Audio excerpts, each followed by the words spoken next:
Il aurait tué plus de gens que Ted Bundy et Jeffrey Dahmer réunis et est considéré par le FBI comme le plus grand tueur en série de l'histoire des États-Unis. Samuel Little a sévi pendant 35 ans à travers une dizaine d'États américains et aurait fait à ce jour 93 victimes. Pourtant connu des services de police depuis son plus jeune âge pour diverses infractions, il ne sera pratiquement jamais inquiété pour ses meurtres jusqu'en 2012 où il sera arrêté dans le cadre d'une autre affaire, mais c'est bien cette arrestation qui va déclencher une toute autre vérité qui fait froid dans le dos. Car alors que Samuel Little est accusé du meurtre de 3 jeunes femmes, il va commencer à parler et à se livrer, mais surtout à donner une très longue liste de victimes qui s'étend à 93 noms qu'il dit avoir assassinés entre 1970 et 2005. Et Samuel ne se contente pas de donner les noms de ses victimes, mais il va même jusqu'à dessiner certains visages, car le tueur est doté d'une mémoire hors du commun et se souvient de détails très spécifiques sur celles à qui il a ôté la vie. Mais alors comment cet homme a-t-il pu sévir pendant des années et devenir le pire criminel que l'histoire américaine ait jamais connu? Quel était son mode opératoire? Qui étaient ses victimes? Mais surtout, comment a-t-il pu échapper à la police pendant si longtemps?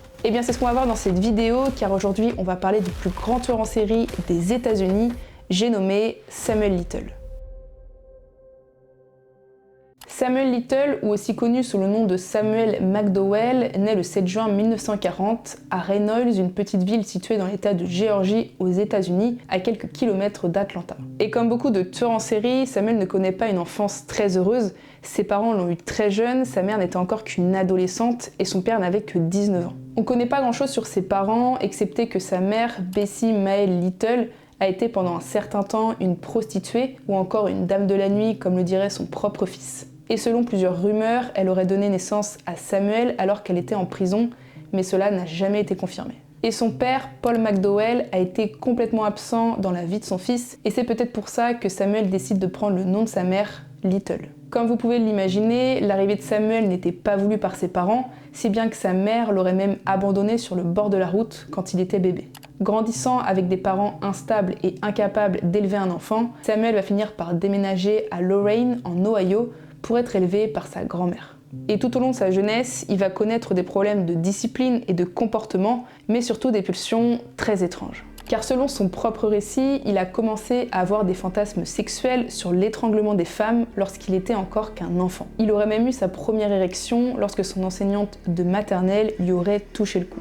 Étant complètement obsédé par la strangulation, il va même jusqu'à collectionner des magazines de policiers comme True Crime et True Detective, où dedans on peut y trouver des photos d'étranglement de femmes. Et c'est comme ça que petit à petit, il va développer une sorte de haine pour les femmes, sûrement due à sa relation spéciale qu'il entretient avec sa mère, mais aussi parce que les femmes l'auraient renié toute sa vie. Et vous allez voir que sa haine envers les femmes et son attrait pour la strangulation vont le poursuivre toute sa vie. Mais avant ça, comme tous les enfants, Samuel, il va à l'école et comme je vous le disais tout à l'heure, il a beaucoup de problèmes de discipline et de résultats. C'est-à-dire que c'est pas un très bon élève. À seulement 13 ans, il est envoyé dans une maison de redressement pour adolescents car il aurait volé un vélo.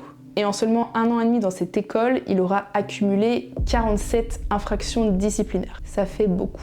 En 1956, alors qu'il est encore lycéen, il connaît ses premiers vrais problèmes avec la justice car il est arrêté et condamné pour un cambriolage à Omaha, au Nebraska. Il est donc envoyé quelques mois dans la prison de Mansfield en Ohio et c'est là-bas qu'il apprendra à boxer, mais malheureusement cette pratique lui sera très utile pour ses futurs crimes. Comme vous pouvez le voir, tout au long de son adolescence et de sa jeunesse, il va faire des allers-retours en détention pour des crimes qui comprennent la conduite sous influence, la fraude, le vol et même des tentatives de viol. Bref, le nom de Samuel Little sera bien connu des services de police. Dans les années 60, quand il sort de prison, même si aucun document ne le prouve officiellement, il se serait marié à une femme dont on ignore le nom, mais l'union n'aurait pas duré et Samuel aurait déménagé à Miami, en Floride, à la fin des années 60 pour aller vivre avec sa mère. Là-bas, il aurait enchaîné des petits boulots comme ouvrier ou ambulancier. Vous commencez sûrement à cerner le profil de Samuel Little, quelqu'un qui a eu des problèmes avec la justice tout au long de sa vie et dont l'attrait pour la strangulation vont le pousser à commettre l'irréparable. Car c'est à 30 ans, en 1970, qu'il va commettre son premier meurtre.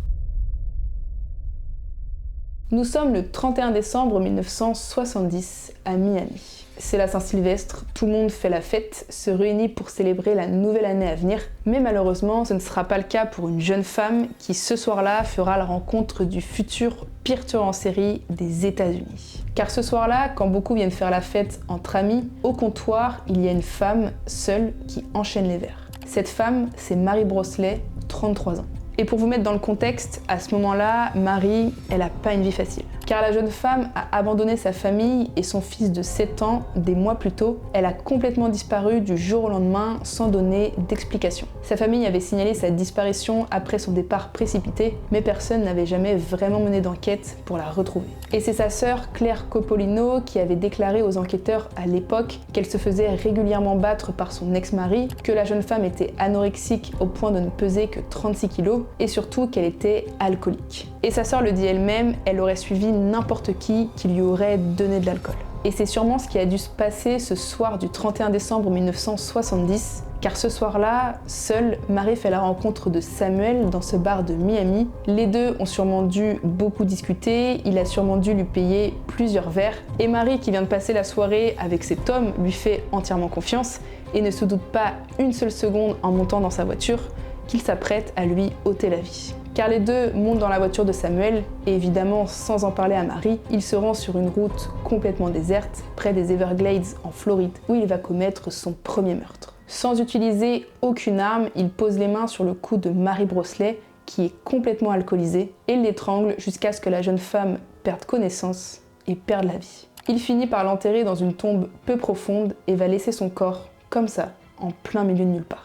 Et ce qui est dingue, c'est que malgré que les années aient passé et qu'entre-temps il ait commis des dizaines et des dizaines d'autres meurtres, quand il va avouer ce crime aux enquêteurs, il se souvient parfaitement de ce soir-là et il se souvient parfaitement de sa première victime. Car il dira aux enquêteurs qu'elle portait une robe d'été à fleurs et un collier en chaîne avec lequel il jouait avant de l'étrangler à mort. Il dira même qu'elle boitait, ce qui sera confirmé car la jeune femme avait subi quelques mois plus tôt une intervention chirurgicale de la hanche. Mais le problème, c'est que le corps de Mary Brosley ne sera pas immédiatement identifié. Car le 24 janvier 1971, lors d'une partie de chasse, un père et son fils de 15 ans trouvent un corps dans une zone boisée de Miami. Lors de l'autopsie, les médecins légistes ne sont pas en mesure de confirmer exactement ce qui l'a tué, mais ils constatent que le cerveau affiche un taux d'alcoolémie si élevé que même ça aurait pu la tuer. Et malheureusement, le corps était suffisamment décomposé pour le rendre non identifiable, et à l'époque, je vous rappelle que l'ADN n'est pas encore utilisé pour résoudre des enquêtes criminelles.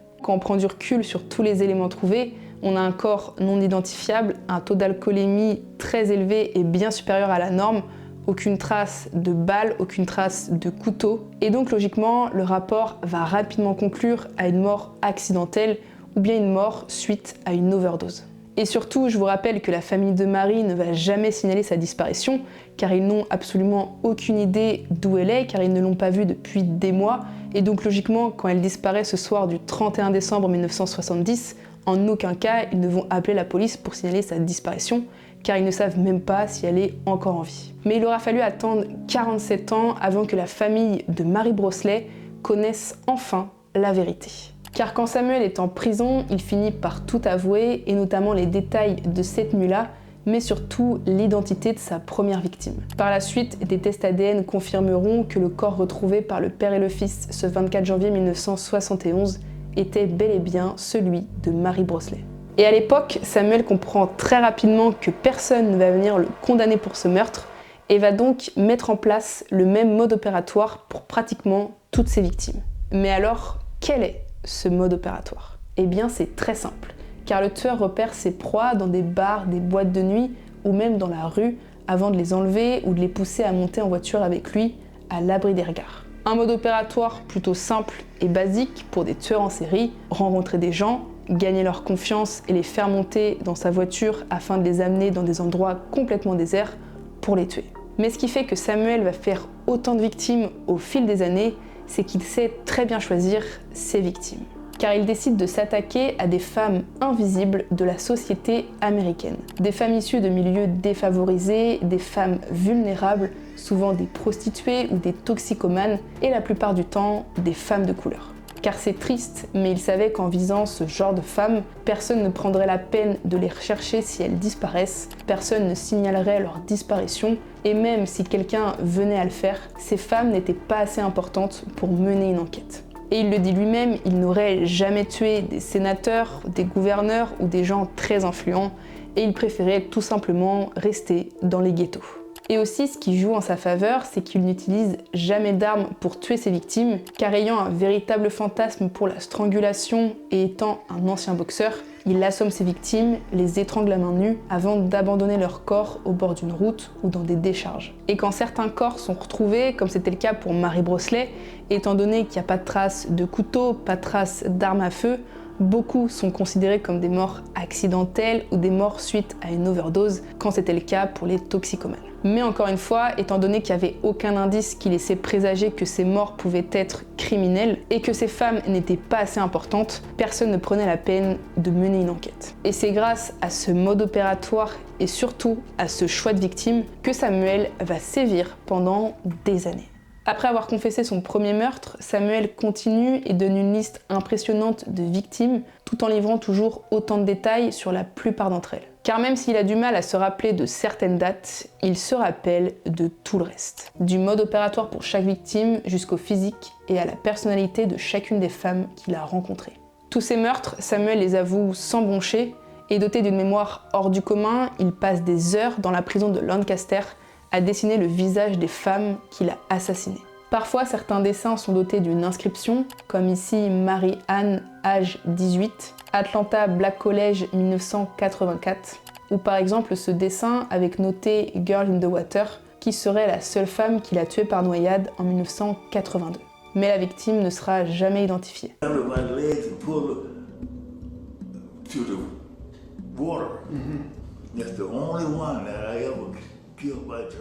Ou encore cette femme non identifiée qu'il aurait tuée aussi en 1982 en Louisiane. Ou encore celle-ci qu'il a tuée à Las Vegas en 1993, toujours non identifiée. Et ces portraits seront diffusés pour tenter d'identifier certaines victimes encore méconnues. Les enquêteurs espèrent que des membres de la famille, des amis ou des anciens voisins se manifestent afin de pouvoir procéder à des identifications. Et après ces confessions, le FBI essaie de faire correspondre les aveux de Samuel à des meurtres non résolus ou des meurtres suspects entre 1970 et 2005. Et c'est comme ça que certaines victimes seront identifiées des années plus tard. Quoi qu'il en soit, étant donné que Samuel sait qu'il ne sera jamais arrêté pour le meurtre de Mary Brosley, il continue sa route, car sa seconde victime était une jeune femme noire, transgenre, du nom de Mary-Ann, âgée de 18 ans, qu'il rencontrera en 1971 ou en 1972, car je vous l'ai dit, il a du mal à se rappeler des dates. Et Samuel détaille que la jeune femme mesurait environ 1m70 pour une soixantaine de kilos. Tell me about Mary-Ann. She's what you nowadays they call a transgender. She's a black male dressed up as a female. Okay. How tall is she? Marianne about 5'7", 5'6". Il la rencontrera pour la première fois dans un bar près de la 17e avenue de Miami. Les deux discutent, s'entendent bien, mais Samuel décide de ne pas la tuer ce soir-là. Car quelques jours plus tard, il se retrouve à nouveau dans un autre bar de Miami, dans le quartier d'Overtown, et après la soirée, Samuel lui propose de la raccompagner chez elle, ce qu'elle accepte. Car Mary-Ann vivait avec plusieurs colocataires pas loin du quartier de Brownsville, et lorsqu'ils arrivent chez elle, un de ses colocataires lui demande d'aller acheter une boîte de mousse à raser. Les deux décident donc de retourner dans la voiture de Samuel, mais malheureusement, il ne s'arrêtera pas dans un supermarché, mais à la place, il conduira vers le nord sur l'autoroute 27, et finira par la tuer encore une fois dans une allée complètement déserte près d'un champ de canne à sucre. Il continue ensuite de rouler encore plus loin, toujours sur cette même autoroute, pour entrer dans les Everglades, pour emprunter un chemin de terre qui mène à un marécage. Là-bas, il fera traîner le corps de Mary-Ann sur environ 200 mètres avant de la jeter dans l'eau épaisse et boueuse. Selon lui, le corps n'aura jamais été retrouvé. Et c'est comme ça que Mary-Ann décédera ce soir-là, après avoir fait la rencontre fatale de Samuel Little. Et ce qui est bizarre, c'est qu'à l'époque, Mary-Ann, elle vivait avec des colocataires, donc logiquement, ces colocataires se sont rendus compte de sa disparition. Est-ce qu'ils ont prévenu la police ? Peut-être, mais en tout cas, aucune enquête n'a été menée pour tenter de retrouver la jeune femme. Mais c'est en 1982 que Samuel va connaître ses premières inquiétudes, car il est arrêté dans le Mississippi où il est accusé du meurtre de Melinda Rose Laprie. Mais malheureusement, en raison d'un manque de preuves et du doute qui persiste sur la responsabilité de Samuel Little dans cette disparition, un grand jury va refuser de l'inculper pour ce meurtre. Il est cependant transféré dans une autre prison et jugé pour un autre meurtre, celui de Patricia Ann Mount, âgée de 26 ans, dont le corps a été retrouvé en septembre 1982. Mais encore une fois, en raison d'un manque de preuves concrètes et irréfutables, Samuel sera jugé non coupable et sera donc relâché. En 1984, il s'installe à San Diego en Californie, mais arrêté pour avoir battu et étranglé 2 prostituées. Il est alors inculpé et condamné à 2 ans et demi de prison pour ces 2 tentatives de meurtre, mais il sera tranquillement libéré en février 1987 et déménagera par la suite à Los Angeles. Voilà, donc on a un mec qui a constamment eu des problèmes avec la justice, que ça soit de la drogue, du vol, des viols. On a un mec qui est accusé du meurtre de 2 jeunes femmes. On a un mec qui frappe et qui étrangle des prostituées, mais on le libère tranquillement et on le laisse dans la nature. Voilà, la justice. En 1994, Samuel déclare avoir rencontré une jeune femme noire dans une zone de passage de Little Rock dans l'état d'Arkansas. Il décrit la jeune femme comme étant âgée d'environ 24 ans, mesurant entre 1m60 et 1m70 et pesant presque 90 kg. Les deux seraient restés ensemble pendant 3 jours où ils auraient fait du vol à l'étalage pour ensuite revendre la marchandise volée pour se faire un peu d'argent. Sauf que Samuel va se faire choper et donc arrêté pour vol à l'étalage dans une épicerie de North Little Rock le 20 avril 1994. Mais encore une fois, il sera relâché après 3 heures de garde à vue et ne sera jamais inquiété ou soupçonné de quoi que ce soit. Et lorsqu'il est retourné à son véhicule, la femme avec qui il était dormait à l'intérieur. Il dit qu'après, il l'a conduite chez son ex-petite amie, nommée Bert, puis qu'il l'a reconduite chez elle. Il a finalement fini par revenir la chercher le lendemain pour la conduire à Benton, une ville d'Arkansas. Encore une fois, il finit par emprunter un chemin de terre pour étrangler la jeune femme. Il a alors placé son corps sur un tas de branches près d'un champ de maïs. Il pense que le nom de la jeune femme était peut-être Ruth et que sa mère vivait près de North Little Rock, mais n'en est pas vraiment sûr. Quoi qu'il en soit, la victime ne sera jamais identifiée. Tell me what that girl looked like. Oh man, I loved her. I forget her name. Oh wait, I think it was Ruth. Et encore une fois, on voit que Samuel a toujours le même processus. Il rencontre des femmes dans des bars dans la rue, il discute avec elles, passe du temps avec elles, il gagne leur confiance, mais des fois, il ne les tue pas directement. Mais au final, il finit toujours par les faire monter dans sa voiture pour les emmener dans des chemins de terre, des routes complètement désertes, pour les étrangler en toute tranquillité. Certains corps seront retrouvés et d'autres jamais, mais encore une fois, très peu d'enquêtes seront lancées afin de découvrir la vérité derrière toutes ces morts. Mais pourtant, en 1996, Samuel va commettre un meurtre qui aurait pu le faire arrêter bien avant qu'il ne commette d'autres crimes. Car le tueur va s'en prendre à une jeune femme de 24 ans, Melissa Thomas, dont le frère et la sœur, Joe et Emma, n'ont jamais cessé de chercher des réponses concernant la disparition et le meurtre de leur sœur. Car c'est la première fois qu'une véritable enquête va être menée pour tenter de retrouver le meurtrier de Melissa Thomas. Car le 31 janvier 1996, Melissa Thomas est retrouvée morte dans un cimetière près de sa maison. Elle était allongée sur le ventre et avait des marques de strangulation sur le cou, laissant croire logiquement aux enquêteurs qu'elle avait été étranglée. Elle était entièrement habillée et aucune trace d'agression sexuelle ou d'arme n'a été retrouvée sur son corps. Et ce n'est qu'en 2018, suite aux aveux de Samuel, que les enquêteurs ont appris que Melissa Thomas avait bel et bien été une victime de Samuel Little. Alors il y a 2 versions concernant la rencontre entre Melissa et Samuel. L'une des 2 dit qu'ils se seraient rencontrés dans la rue et qu'ils auraient voulu aller au cimetière pour aller se droguer, quand l'autre dit que Melissa serait sortie de chez elle pour aller acheter un paquet de cigarettes dans une station-service et qu'elle serait passée par le cimetière pour rentrer chez elle, car c'était un raccourci. Quoi qu'il en soit, Melissa fera la rencontre fatale de Samuel Little, qui finira par l'étrangler avant d'abandonner son corps en plein milieu du cimetière. Et toute leur vie, Joe et Emma Thomas vont se battre pour retrouver le meurtrier de leur sœur, mais en vain. Ils diront par la suite que la mort de Melissa a complètement brisé leur famille. Des années plus tard, leur mère est décédée en étant totalement brisée par la perte de sa fille, de même pour leur père qui est mort sans jamais avoir connu la vérité. Mais malheureusement, Samuel Little ne sera jamais soupçonné dans le meurtre de Melissa Thomas. Après tous ces aveux, Samuel continue de se livrer et va dresser une liste qui fait froid dans le dos. Martha Cunningham, 34 ans, retrouvée dans le comté de Knox dans le Tennessee en 1975. Julia Critchfield, 36 ans, retrouvée dans la région de Gulfport en 1978, dont le corps a été jeté d'une falaise. Annie Lee Stewart, 32 ans, retrouvée le 11 octobre 1981 à Cincinnati, en Ohio. Linda Sue Board, 23 ans, tuée en mai 1981 dans le comté de Warren, au Kentucky. Son corps sera retrouvé quelques jours plus tard sur le bord de la route. Mary Jo Payton, 21 ans, qui a été assassinée en 1984 après avoir fait la rencontre de Samuel dans un bar de Cleveland, en Ohio.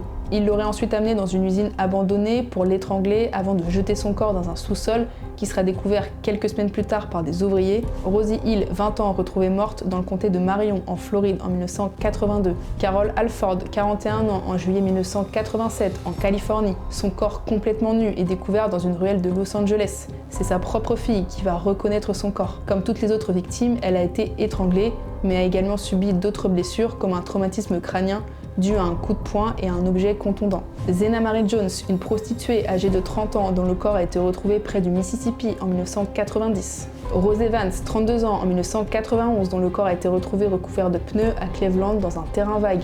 Denise Christie Browser, retrouvée morte en 1994 au Texas. Nancy Carol Stevens, 46 ans, retrouvée morte à Tupelo dans le Mississippi en 2005. Cette liste n'est pas du tout exhaustive, il y a encore plein de victimes car certaines n'ont jamais été identifiées. Pour certains de ces aveux, il donne juste le prénom de ses victimes, s'il s'en souvient, mais parfois il va donner beaucoup plus de détails. Et c'est grâce à ces détails ou à ces dessins que le FBI sera en mesure d'identifier certaines jeunes femmes. Comme vous l'avez remarqué, notre tueur va continuer de sévir sans jamais être inquiété pendant 35 ans à travers une dizaine d'États américains en faisant 93 victimes. Mais comme je vous l'ai dit au début, Samuel va finir par être arrêté, mais comment ? Car son mode opératoire est parfait, car personne ne remarque la disparition de ces femmes, ou alors si quelqu'un le remarque, l'enquête n'ira jamais plus loin et Samuel ne sera jamais accusé. Eh bien c'est l'ADN qui va finir par faire tomber Samuel Little. Car nous sommes en 2012 et cette année-là, Samuel est enfin arrêté. Bon, j'avoue, il sera pas arrêté pour meurtre, mais il sera arrêté dans le cadre d'une autre affaire, une affaire de drogue. Il sera alors arrêté dans un centre pour sans-abri du Kentucky, puis ensuite transféré dans une prison en Californie. Et arrivé en prison, son ADN est prélevé, rien d'anormal car c'est la même procédure pour chaque prisonnier. On prélève alors de l'ADN qui est envoyé dans un logiciel avec des ADN inconnus retrouvés sur plusieurs enquêtes, permettant parfois de faire des matchs avec d'autres affaires non résolues. Et alors que son ADN est envoyé dans ce fameux logiciel, l'ordinateur commence à s'affoler car son ADN match non pas avec une affaire, mais avec 3. Et ces affaires, ce ne sont pas des affaires de vol ou de drogue, mais bien le meurtre de 3 femmes à Los Angeles entre 1987 et 1989. Ces femmes sont Carol Alford, 41 ans, Guadalupe Apocada, 46 ans, et Audrey Nelson, 35 ans. Toutes les 3 ont été battues et étranglées. Malgré la preuve irréfutable de l'ADN, Samuel Little clame son innocence et dit qu'il n'a absolument rien à voir dans le meurtre de ces 3 jeunes femmes. Son procès a eu lieu en 2014 où il sera jugé coupable du meurtre de ces 3 femmes et sera condamné à la prison à vie sans possibilité de libération. Et malgré qu'il clamait son innocence, il va radicalement changer de version 4 ans plus tard en 2018 et va alors se mettre à avouer des dizaines et des dizaines d'autres crimes. Et c'est James Holland, un Texas Ranger, qui va l'écouter et qui va réussir à le faire parler, car après 700 heures d'interrogatoire, Samuel se livre et confesse avoir commis 93 crimes entre 1970 et 2005. Il va alors donner des détails très spécifiques sur certains meurtres, et bien plus que des paroles, il va commencer à dessiner le visage de certaines de ses victimes. Après ses aveux, le FBI va pratiquement confirmer tout ce que Samuel a avoué et aura réussi à identifier 31 victimes sur 93, essentiellement que des femmes, et confirmera la responsabilité de Samuel Little dans moins une 50aine de meurtres. Mais alors condamné à la prison à perpétuité, pourquoi a-t-il décidé de tout avouer ? Car même si certains tueurs savent qu'ils ne reverront jamais la lumière du jour, ils préfèrent se plonger dans le silence le plus total concernant tous leurs crimes. Mais ce n'est pas le cas de Samuel Little qui a décidé de tout avouer, peut-être pour être libéré d'un poids ou pour qu'on se souvienne de lui comme l'un des pires tueurs en série des États-Unis. Aujourd'hui, personne ne sait. Dans tous les cas, ces confessions font froid dans le dos, car l'homme décrit une à une ses victimes, leur physique, parfois leur prénom, le mode opératoire employé pour les tuer, et surtout son attrait pour la strangulation. Quand il se confie, il ne ressent rien, ni compassion, ni remords, ni regret sur les actes qu'il a commis, et malgré qu'il ait ôté la vie de 93 femmes. Condamné à la perpétuité depuis 2014, il finira ses jours en prison et va mourir de complications cardiovasculaires dans la prison de Lancaster, dans le comté de Los Angeles, en 2020, à l'âge de 80 ans. Comme tous les crimes de Samuel Little n'ont pas pu être confirmés, le FBI a publié une liste de meurtres non résolus dont les victimes n'ont pas été identifiées, ainsi qu'une carte avec la localisation du meurtre que Samuel s'est attribué, mais dont on peut confirmer sa responsabilité. Quoi qu'il en soit, Samuel Little reste à ce jour le pire tueur en série des États-Unis, qui a sévi pendant 35 ans, faisant un total de 93 victimes. Et c'est comme ça que se termine cette nouvelle histoire, une histoire criminelle. Ça faisait longtemps, ça m'avait manqué. Enfin, ça m'avait pas manqué de raconter ce genre d'histoire, mais... Enfin bref, vous avez compris. J'espère que cette histoire vous a plu. Je trouve qu'on ne parle pas assez de ce mec, enfin dans le sens où par rapport à des Ted Bundy ou des Jeffrey Dahmer, qui sont maintenant très connus, Samuel Little, j'en avais jamais entendu parler, ou peut-être très vite fait, mais en tout cas j'en avais aucun souvenir. Et pourtant, aujourd'hui, il est vraiment considéré comme le pire tueur en série des États-Unis. Je crois que ça, je l'ai dit 15 fois, j'espère que vous l'avez compris. Bref, dans tous les cas, j'espère que la vidéo vous a plu. Si c'est le cas, n'oubliez pas de mettre un like, de vous abonner à la chaîne et de mettre un petit commentaire, ça fait toujours plaisir. Vous pouvez me suivre aussi sur mes réseaux sociaux, oxa-ytb, comme d'habitude. Et nous, on se retrouve bientôt pour une nouvelle vidéo. Criminel ou pas, je ne sais pas. En tout cas, portez-vous bien.